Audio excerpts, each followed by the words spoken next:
Bonjour, bienvenue sur Bible 365. Nous sommes contents que vous soyez avec nous aujourd'hui, pour écouter la lecture du livre de Jérémie chapitre 8 à 12. Si vous êtes nouveau, s'il vous plaît abonnez-vous à la chaîne, aimez et partagez-la pour encourager quelqu'un d'autre à écouter la Bible cette année. Bonne écoute. Jérémie, chapitre 8. En ce temps-là, dit l'Éternel, on tirera de leurs sépulcres les os des rois de Juda, les os de ses chefs, les os des sacrificateurs, les os des prophètes et les os des habitants de Jérusalem. On les étendra devant le soleil, devant la lune et devant toute l'armée des cieux qu'ils ont aimés, qu'ils ont servis, qu'ils ont suivis, qu'ils ont recherchés et devant lesquels ils se sont prosternés. On ne les recueillera point, on ne les enterrera point, et ils seront comme du fumier sur la terre. La mort sera préférable à la vie pour tous ceux qui resteront de cette race méchante dans tous les lieux où je les aurai chassés, dit l'Éternel des armées. Dis-leur, ainsi parle l'Éternel, est-ce que l'on tombe sans se relever? Ou se détourne-t-on sans revenir? Pourquoi donc ce peuple de Jérusalem s'abandonne-t-il à de perpétuels égarements? Il persiste dans la tromperie, il refuse de se convertir. Je suis attentif et j'écoute. Il ne parle pas comme il devrait. Aucun ne se repent de sa méchanceté et ne dit « Qu'ai-je fait ?» Tous reprennent leur course, comme un cheval qui s'élance au combat. Même la cigogne connaît dans les cieux sa saison. La tourterelle, l'hirondelle et la grue observent le temps de leur arrivée. Mais mon peuple ne connaît pas la loi de l'Éternel. Comment pouvez-vous dire « Nous sommes sages, la loi de l'Éternel est avec nous » ? C'est bien en vain que s'est mise à l'œuvre la plume mensongère des scribes. Les sages sont confondus, ils sont consternés, ils sont pris. Voici, ils ont méprisé la parole de l'Éternel, et quelle sagesse ont-ils? C'est pourquoi je donnerai leurs femmes à d'autres, et leurs champs à ceux qui les déposséderont. Car depuis le plus petit jusqu'au plus grand, tous sont avides de gain. Depuis le prophète jusqu'au sacrificateur, tous usent de tromperie. Ils pensent à la légère la plaie de la fille de mon peuple. Paix, paix, disent-ils, et il n'y a point de paix. Ils seront confus, car ils commettent des abominations. Ils ne rougissent pas, ils ne connaissent pas la honte. C'est pourquoi ils tomberont avec ceux qui tombent, ils seront renversés quand je les châtierai, dit l'Éternel. Je veux en finir avec eux, dit l'Éternel. Il n'y aura plus de raisins à la vigne, plus de figues au figuier, et les feuilles se flétriront. Ce que je leur avais donné leur échappera. Pourquoi restons-nous assis? Rassemblez-vous et allons dans les villes fortes pour y périr. Car l'Éternel, notre Dieu, nous destine à la mort. Il nous fait boire des eaux empoisonnées parce que nous avons péché contre l'Éternel. Nous espérions la paix et il n'arrive rien d'heureux. Un temps de guérison et voici la terreur. Le hennissement de ses chevaux se fait entendre du côté de Dan, et au bruit de leur hennissement, toute la terre tremble. Ils viennent, ils dévorent le pays et ceux qui le renferment, la ville et ceux qui l'habitent. Car j'envoie parmi vous des serpents, des basiliques, contre lesquels il n'y a point d'enchantement. Ils vous mordront, dit l'Éternel. Je voudrais soulager ma douleur. Mon cœur souffre au-dedans de moi. Voici les cris de la fille de mon peuple retentissent sur la terre lointaine. L'Éternel n'est-il plus à Sion? N'a-t-elle plus son roi au milieu d'elle? Pourquoi m'ont-ils irrité par leurs images taillées, par des idoles étrangères? La moisson est passée, l'été est fini, et nous ne sommes pas sauvés. Je suis brisé par la douleur de la fille de mon peuple, je suis dans la tristesse, l'épouvante me saisit. N'y a-t-il point de baume en Galaad? N'y a-t-il point de médecin? Pourquoi donc la guérison de la fille de mon peuple ne s'opère-t-elle pas? Jérémie, chapitre 9. Oh, si ma tête était remplie d'eau, si mes yeux étaient une source de larmes, je pleurerais jour et nuit les morts de la fille de mon peuple. Oh, si j'avais au désert une cabane de voyageurs, j'abandonnerais mon peuple, je m'en éloignerais. Car ce sont tous des adultères, c'est une troupe de perfides. Ils ont la langue tendue comme un arc et lancent le mensonge. Ce n'est pas par la vérité qu'ils sont puissants dans le pays, car ils vont de méchanceté en méchanceté, et ils ne me connaissent pas, dit l'Éternel. Que chacun se tienne en garde contre son ami et qu'on ne se fie à aucun de ses frères, car tout frère cherche à tromper et tout ami répand des calomnies. Ils se jouent les uns des autres et ne disent point la vérité. Ils exercent leur langue à mentir, ils s'étudient à faire le mal. Ta demeure est au sein de la fausseté. C'est par fausseté qu'ils refusent de me connaître, dit l'Éternel. C'est pourquoi ainsi parle l'Éternel des armées, voici je les sonderai, je les éprouverai. Car comment agir à l'égard de la fille de mon peuple ? Leur langue est un trait meurtrier, ils ne disent que des mensonges. De la bouche, ils parlent de paix à leur prochain, et au fond du cœur, ils lui dressent des pièges. Ne les châtierai-je pas pour ces choses-là, dit l'Éternel ? Ne me vengerai-je pas d'une pareille nation ? Sur les montagnes, je veux pleurer et gémir. Sur les plaines du désert, je prononce une complainte. Car elles sont brûlées. Personne n'y passe. On n'y entend plus la voix des troupeaux. Les oiseaux du ciel et les bêtes ont pris la fuite, ont disparu. Je ferai de Jérusalem un monceau de ruines, un repère de chacals, et je réduirai les villes de Juda en un désert sans habitants. Où est l'homme sage qui comprenne ces choses ? Qu'il le dise, celui à qui la bouche de l'Éternel a parlé. Pourquoi le pays est-il détruit, brûlé comme un désert où personne ne passe ? L'Éternel dit, c'est parce qu'ils ont abandonné ma loi, que j'avais mise devant eux, parce qu'ils n'ont point écouté ma voix, et qu'ils ne l'ont point suivie. Parce qu'ils ont suivi les penchants de leur cœur, et qu'ils sont allés après les Baals, comme leurs pères le leur ont appris. C'est pourquoi ainsi parle l'Éternel des armées, le Dieu d'Israël. Voici, je vais nourrir ce peuple d'absinthe, et je lui ferai boire des eaux empoisonnées. Je les disperserai parmi des nations que n'ont connues ni eux ni leurs pères, et j'enverrai derrière eux l'épée, jusqu'à ce que je les ai exterminés. Ainsi parle l'Éternel des armées, cherchez, appelez les pleureuses, et qu'elles viennent. Envoyez vers les femmes habiles, et qu'elles viennent. Qu'elles se hâtent de dire sur nous une complainte, et que les larmes tombent de nos yeux, que l'eau coule de nos paupières. Car des cris lamentables se font entendre de Sion. Et quoi ? Nous sommes détruits, nous sommes couverts de honte. Il nous faut abandonner le pays. On a renversé nos demeures. Femmes, écoutez la parole de l'Éternel, et que votre oreille saisisse ce que dit sa bouche. Apprenez à vos filles des chants lugubres, enseignez-vous des complaintes les unes aux autres. Car la mort est montée par nos fenêtres, elle a pénétré dans nos palais. Elle extermine les enfants dans la rue, les jeunes gens sur les places. Dis, ainsi parle l'Éternel, les cadavres des hommes tomberont comme du fumier sur les champs, comme tombe derrière le moissonneur une gerbe que personne ne ramasse. Ainsi parle l'Éternel, que le sage ne se glorifie pas de sa sagesse, que le fort ne se glorifie pas de sa force, que le riche ne se glorifie pas de sa richesse, mais que celui qui veut se glorifie d'avoir de l'intelligence et de me connaître, de savoir que je suis l'Éternel, qui exerce la bonté, le droit et la justice sur la terre. Car c'est à cela que je prends plaisir, dit l'Éternel. Voici, les jours viennent, dit l'Éternel, où je châtierai tous les circoncis qui ne le sont pas de cœur, l'Égypte, Juda, Édom, les enfants d'Ammon, Moab, tous ceux qui se rasent les coins de la barbe, ceux qui habitent dans le désert, car toutes les nations sont incirconcises, et toute la maison d'Israël a le cœur incirconcis. Jérémie, chapitre 10. Écoutez la parole que l'Éternel vous adresse, maison d'Israël. Ainsi parle l'Éternel, n'imitez pas la voix des nations, et ne craignez pas les signes du ciel, parce que les nations les craignent. Car les coutumes des peuples ne sont que vanité. On coupe le bois dans la forêt, la main de l'ouvrier le travaille avec la hache, on l'embellit avec de l'argent et de l'or, on le fixe avec des clous et des marteaux, pour qu'il ne branle pas. Ces dieux sont comme une colonne massive, et ils ne parlent point. On les porte, parce qu'ils ne peuvent marcher. Ne les craignez pas, car ils ne sauraient faire aucun mal, et ils sont incapables de faire du bien. Nul n'est semblable à toi, ô Éternel.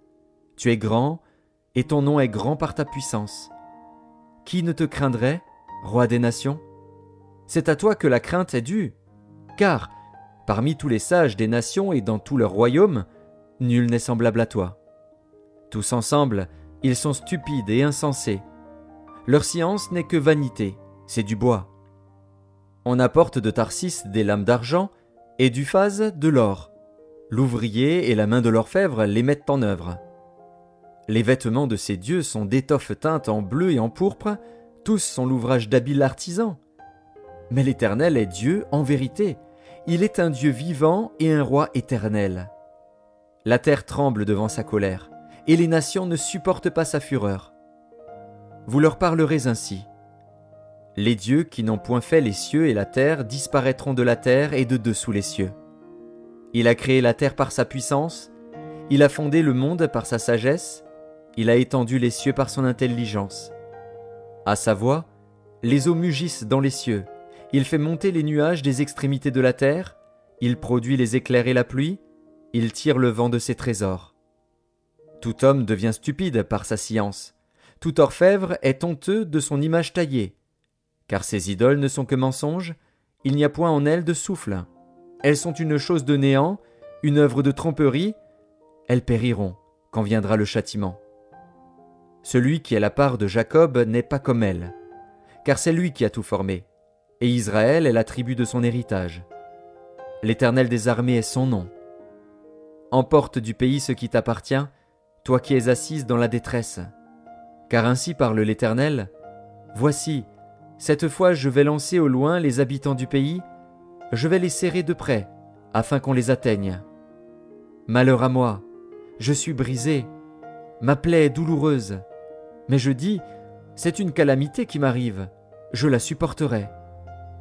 Ma tente est détruite, tous mes cordages sont rompus, mes fils m'ont quitté, ils ne sont plus. Je n'ai personne qui dresse de nouveau ma tente, qui relève mes pavillons. Les bergers ont été stupides, ils n'ont pas cherché l'Éternel. C'est pour cela qu'ils n'ont point prospéré, et que tous leurs troupeaux se dispersent. Voici, une rumeur se fait entendre. C'est un grand tumulte qui vient du septentrion pour réduire les villes de Juda en un désert, en un repère de chacals. Je le sais, ô Éternel. La voix de l'homme n'est pas en son pouvoir. Ce n'est pas à l'homme, quand il marche, à diriger ses pas. Châtie-moi, ô Éternel, mais avec équité, et non dans ta colère, de peur que tu ne m'anéantisses.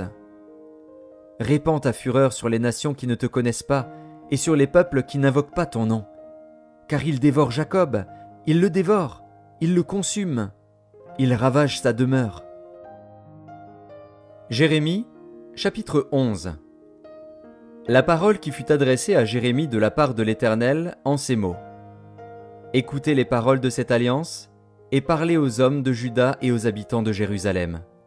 Dis-leur, ainsi parle l'Éternel, le Dieu d'Israël, maudit soit l'homme qui n'écoute point les paroles de cette alliance, que j'ai prescrite à vos pères, le jour où je les ai fait sortir du pays d'Égypte, de la fournaise de fer, en disant, écoutez ma voix, et faites tout ce que je vous ordonnerai.